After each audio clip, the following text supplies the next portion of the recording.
Muito boa tarde, pessoal. O cenário aqui um pouquinho diferente. Eu estou em viagem, estou a trabalho, estou muito contente, estou organizando algumas coisas aqui. E no vídeo de hoje vou apresentar do que essa alta na Selic, né? Como que essa alta na Selic pode influenciar os seus investimentos. Para poder começar, basicamente, né, a taxa Selic é a taxa básica de juros. Então é ela que é a taxa mãe ali da economia, mas esse é assunto para um próximo vídeo. Vou começar pelos investidores de renda fixa.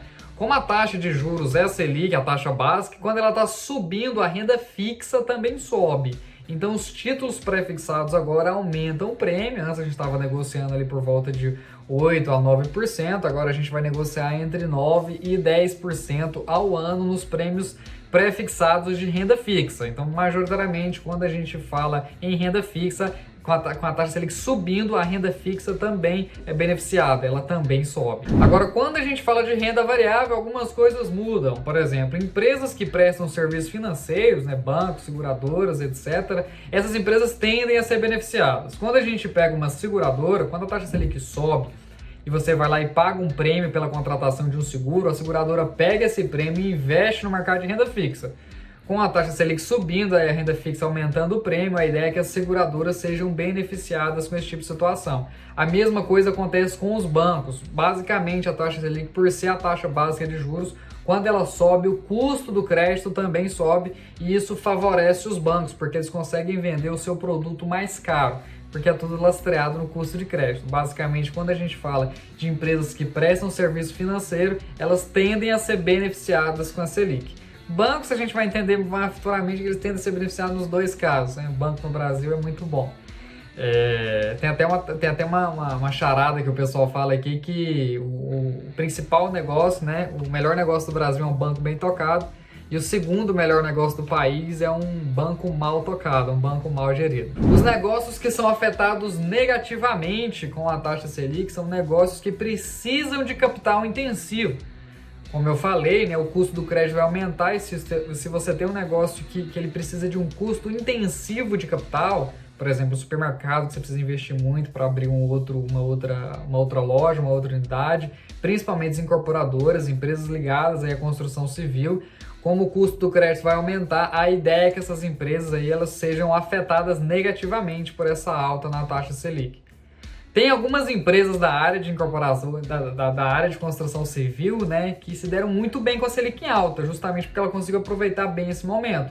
A gente teve um exemplo aí da EZTEC, aqui de São Paulo, que nas últimas altas na Selic que teve, né, em meados entre 2014 e 2016, que estava ali por volta de 2 dígitos ao ano, entre 10% e 14% ao ano, ela fez uma estratégia para poder adquirir as outras ali, né? Ela estava com caixa muito robusto e isso fez bastante diferença projetando para o longo prazo. A empresa teve bastante robustez, mas a ideia é que empresas ligadas à área de construção civil e principalmente que necessitam de um capital intensivo, necessitam de investimento intensivo para expandir suas operações, elas sejam afetadas negativamente por essa alta na taxa de juros. Outra coisa importante que é bom falar é que um investidor de renda variável que volta seus investimentos por longo prazo, basicamente não vai mudar nada para ele, porque a taxa Selic, né, é uma taxa que ela é por curto prazo. A cada 45 dias aí, né, o Comitê de Política Monetária, ele altera essa taxa, né, tem uma nova reunião, são 9 reuniões por ano. Então, o investidor de longo prazo, quando a gente fala no período de um ano, é um período bem curto ainda, então isso não altera muita coisa nos seus investimentos, basicamente não altera nada. Se você está olhando para o longo prazo, pode ficar bem tranquilo aí que isso não vai afetar em nada nos seus investimentos. Agora, é um passo importante, foi bem simples essa análise. Agora, quando a gente fala dos investidores que gostam de fundos imobiliários, a gente tem algumas novidades. Fundos imobiliários de papéis tendem, né, eles vão repassar mais dividendos para os acionistas, isso é coisa boa. Por exemplo, justamente porque os fundos de papéis ou fundos de dívidas, eles são lastreados em dívidas do mercado imobiliário.